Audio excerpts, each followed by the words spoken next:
¿Cuántos de ustedes jugaron al Jenga o conocen al Jenga, el juego Jenga? Levanten la mano bien alto. Bárbaro, varios. Usted sabe más o menos cómo consiste o en qué consiste el juego. Usted tiene que ir sacando las fichas y reconstruyendo la torre, ir más alto. Pero si usted no saca una y pone, queda fuera. Porque el juego consiste en eso. Tiene que tener la sagacidad, tiene que tener la valentía. Y bueno, ¿quién no le pasó que en un momento sacó la equivocada y se le vino abajo la torre? Pero a fuerza muchas veces de intentos, de volver a intentar, uno ha ido perfeccionando el juego y ha logrado mejores resultados. Y tiene que ver un poco con lo que vamos a hablar en esta mañana. Hoy vamos a estar mirando la parábola de los talentos y ya podemos ir abriendo nuestras Biblias en Mateo capítulo 25, verso 14 al 30. Y te invito a leerlo, va a ser, por supuesto, puesto en la pantalla, pero si deseas mirarlo en forma directa, lo puedes hacer en tu Biblia o en tu celular. Jesús hablaba a través y enseñaba a través de parábolas. ¿Qué son parábolas? Parábolas eran cuentos, relatos, descripciones de cosas cotidianas, de la vida cotidiana de la gente que oía a Jesús, que eran los oyentes de Jesús. Cada vez que Jesús contaba uno de estos cuentos, a las personas que lo oían le era completamente familiar, porque hablaba de pronto de alguien que perdió una moneda, una mujer que perdió una moneda y cómo hizo para tratar de hallarla. Hablaba de un hijo que un día le pidió al padre sus bienes y se fue lejos y despilfarró la herencia. Habló de la siembra y de la cosecha y tantas otras historias más. Y hoy vamos a una de estas historias, una de estas parábolas, y es justamente la parábola de los talentos. ¿Qué era talento? Talento era una moneda y una medida también, indiferente en de las dos maneras. Podía ser una medida, una capacidad, o podía ser también una moneda. Y lo era. Y en este caso, en esta parábola, Jesús va a hablar de esas monedas y eran de oro. Y va a hablar de cantidades de monedas de oro. Implicaba, y de hecho cuando vamos a leer el relato, nos vamos a encontrar con realmente un capital muy importante que se menciona en este cuento de Jesús. Dicho y hecha la aclaración acerca de los talentos, que es dinero, que perfectamente lo podríamos comparar a aquellas personas que hoy ahorran en dólares o incluso en oro, ¿no? U otras monedas. Lo cierto es que está hablando de un elemento valioso, de una moneda valiosa. Y entonces el relato dice así: el reino de los cielos será también como un hombre que, al emprender un viaje, llamó a sus siervos y les encargó sus bienes. A uno le dio 5.000 monedas, a otro 2.000 y a otro 1.000. Dio a cada uno según su capacidad. Luego se fue de viaje. El que había recibido las 5.000 fue enseguida y negoció con ellas y ganó otras 5.000. Asimismo, el que recibió 2.000 ganó otras 2.000. Pero el que recibió, o el que había recibido 1.000, fue, cavó un hoyo en la tierra y escondió el dinero de su señor. Después de mucho tiempo volvió el señor de aquellos siervos y arregló cuentas con ellos. El que había recibido las 5.000 llegó con otras 5.000. Señor, dijo, usted me encargó 5.000 monedas, mire, he ganado otras 5.000. Su señor respondió: hiciste muy bien, siervo bueno y fiel. En lo poco has sido fiel, te pondré a cargo de mucho más. Ven a compartir la felicidad de tu Señor. Llegó también el que recibió 2.000 monedas. Señor, informó, usted me encargó 2.000 monedas, mire, he ganado otras 2.000. Su señor respondió: hiciste bien, siervo bueno y fiel. En lo poco has sido fiel, te pondré a cargo de mucho más. Ven a compartir la felicidad de tu Señor. Después llegó el que había recibido 1000.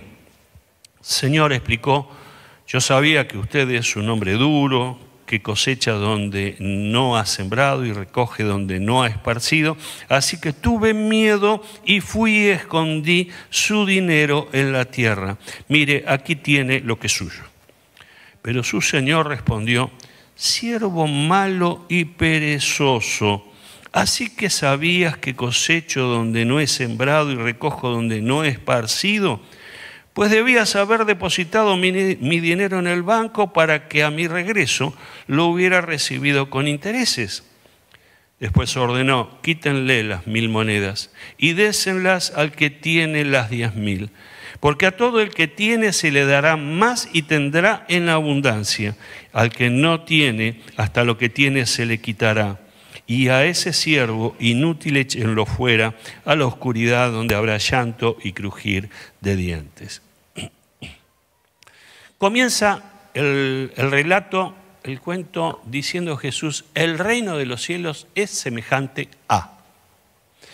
Y ustedes van a ver repetidas veces esta expresión, porque el hecho de contar historias, de contar cuentos, de contar relatos, era una estrategia que Jesús tenía, era una metodología que Jesús utilizaba, no para contar la anécdota del cuento, sino siempre para referirlo a una verdad oculta, una verdad que tuviera que ver con el reino de los cielos, que es un reino invisible pero real.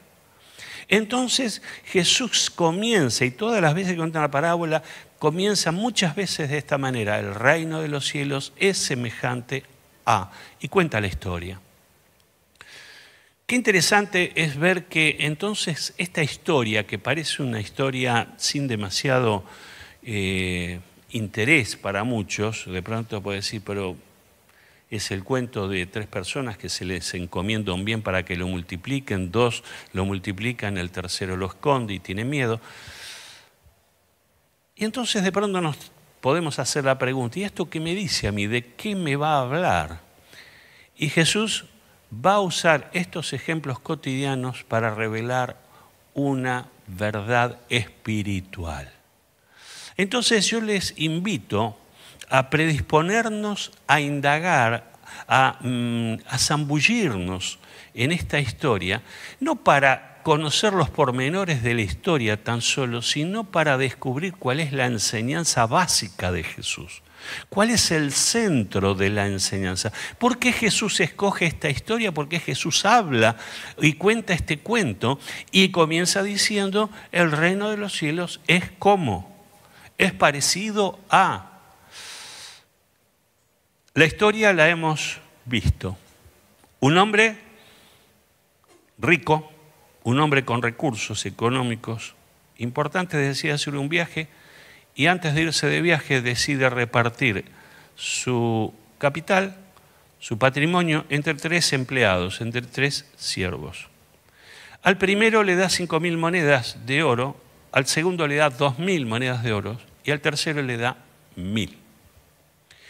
Y luego se va. La consigna para los 3 es que multipliquen, que trabajen ese dinero, que lo pongan a funcionar, que hagan transacciones, que comercialicen, que, en fin, tengan la capacidad de cómo multiplicar ese bien concedido.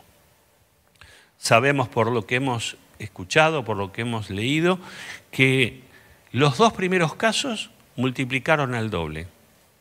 Pero el tercer caso dice que tuvo miedo y lo escondió, hizo un hoyo en la tierra y lo escondió allí. Y después argumentó diciendo, Señor, sé que cosechás donde no sembraste, que eres rígido, que eres una persona abusiva, casi diría, a tal punto que tuve miedo, lo escondí y acá te lo devuelvo. El problema no era devolver el capital, el problema es que lo que esperaba el dueño era otra cosa. No esperaba que le devolvieran el mismo importe de dinero que él había dejado. Lo que él esperaba es que ese importe hubiera producido. Es más, el mismo dueño le dice, lo hubieras dado, por lo menos lo hubieras puesto en el banco. Hubieras hecho un plazo fijo. y te hubiera dado intereses y hoy me estarías rindiendo al capital más algunos intereses. Pero no hiciste nada de eso. Lo escondiste. Y entonces termina la historia reprobando el Señor, el dueño, a este siervo negligente y haciendo algo que es llamativo, sacándole el importe que le había dado a él y dándoselo al que más había producido. Y entonces, ¿qué nos enseña esta palabra? Yo quisiera con ustedes compartir cuatro verdades, 4 principios de esta enseñanza de Jesús. La primera es que todos, y ahora tratando de traerlo a nuestro aquí, a nuestro ahora, a nuestra realidad, a nuestra vida, la primera verdad es que todos recibimos oportunidades y recursos para producir y multiplicarlos. Versículo 14 de este pasaje dio esa idea. Todos recibimos oportunidades, todos recibimos recursos, todos recibimos alguna bendición de parte de Dios. Dios se encargó de que no estés con manos vacías. Dios te ha dado dones, Dios te ha dado talentos, Dios te ha dado recursos, Dios te ha dado oportunidades, Dios te ha dado la capacidad de producir, la capacidad de hacer, la capacidad de realizar. Y la pregunta es, ¿qué estás haciendo con esa capacidad? ¿Qué estoy haciendo con lo que Dios me dio? ¿Qué voy a hacer con lo que Dios me dio? Este es un tiempo donde, sin duda, muchos de nosotros, muchos de los creyentes hoy, se preguntan, ¿qué puedo hacer? ¿Qué tengo para hacer? ¿En qué puedo ocupar mi tiempo? ¿En qué puedo ocupar mis energías? ¿En qué puedo ocupar mis capacidades? Dije recién que cada uno de nosotros por lo menos algo ha recibido de Dios. Y esto es algo interesante verlo porque la segunda verdad es que cada uno recibe según su capacidad. Cada uno recibe según lo que pueda realizar. Dios no te va a dar algo más allá de lo que vos podés hacer. Dios no te va a exigir algo que no está en tu condición. Si lo has recibido es porque Dios ve que tenés la condición. Es que Dios ve que podés realizarlo. Es que Dios ve que podés actuar en base a eso que Dios te ha dado. Vivimos un tiempo donde realmente el cansancio abruma, donde los creyentes estamos todos muy cansados, y si no estamos cansados, medio enfermos. Esta semana ha sido para mí una semana complicada, no solo para mí, mi esposa en este momento está también en cama, pero si hay algo que molesta es cuando uno justamente tiene algún tipo de problema respiratorio. En este momento hay mucha gente con gripes, etcétera, etcétera, etcétera. Cuando uno pasa por estas cosas es como que no tiene fuerza y no tiene ganas.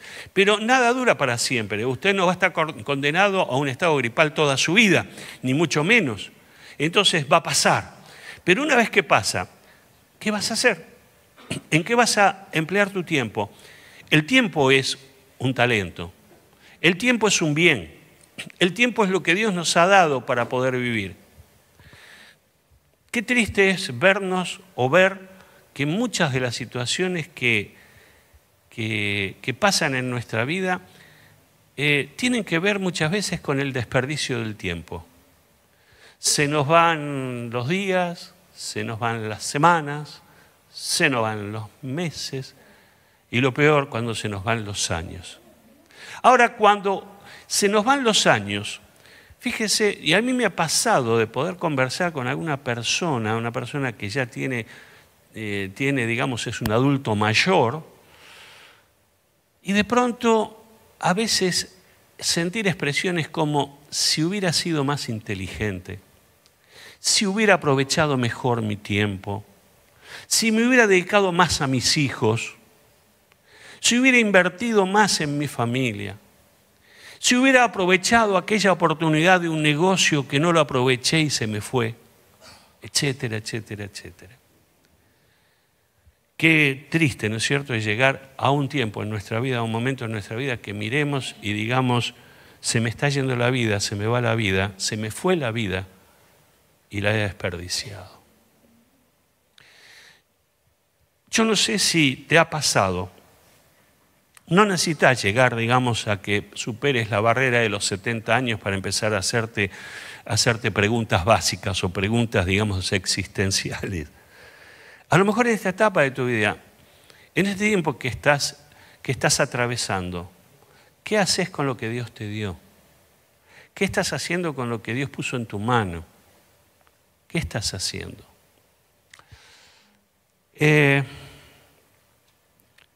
Me parece ver en esta parábola como una gran llamada de atención, como una llamada a la reflexión.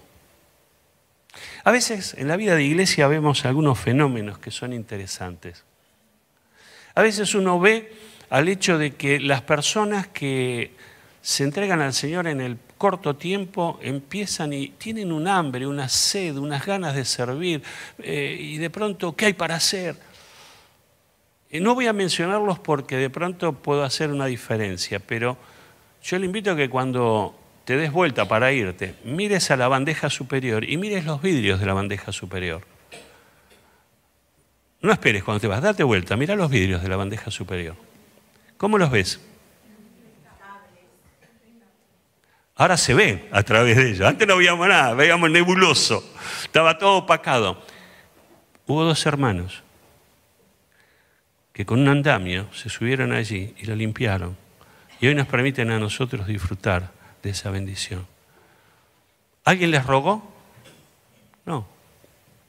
Vieron la necesidad y dijeron, nosotros lo vamos a hacer. No voy a nombrarlos porque no deseo hacer ninguna diferencia, porque como ellos, tantos de ustedes están ocupados en distintas tareas y sirviendo en distintas cosas. ¿Cuántos de ustedes están trabajando los sábados en las viandas? ¿Cuántos de ustedes trabajan en el espacio de emociones? ¿Cuántos de ustedes trabajan de pronto o son músicos o cantantes aquí en la iglesia? ¿Cuántos de ustedes de pronto limpian la iglesia? ¿Cuántos de ustedes de pronto realizan tareas de mantenimiento en la iglesia? ¿Cuántos? Y creo que quienes lo hacen descubren el sentido de esta parábola. Descubren la razón de esta parábola y no solo la descubren, sino que la aplican y empiezan a vivirla, a decir, yo tengo un recurso en mi mano, Dios alguna capacidad me dio y lo voy a poner a sus pies. No hay nada mejor que ponerlo a los pies de Jesús. Lo poco, lo mucho que tenés, ponelo a los pies de Jesús. Lo poco o mucho que tenés, ponelo para la gloria de Dios. Dije que la segunda idea es que cada uno recibe según su capacidad.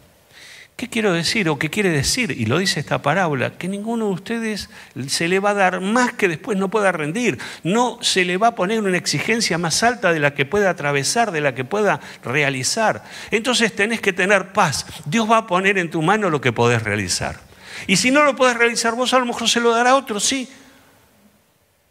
Pero por lo menos algo te va a dar. Y de algo vas a tener que rendir cuenta. Y de algo vas a tener que responder, como lo tengo que también hacer yo. Yo creo que este es un tiempo donde hacer la plancha no es buen negocio.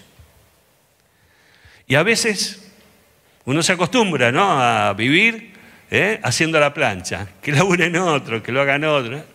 Creo que es un buen tiempo para meditar en esta verdad. Mira el contenido completo en nuestro canal de YouTube.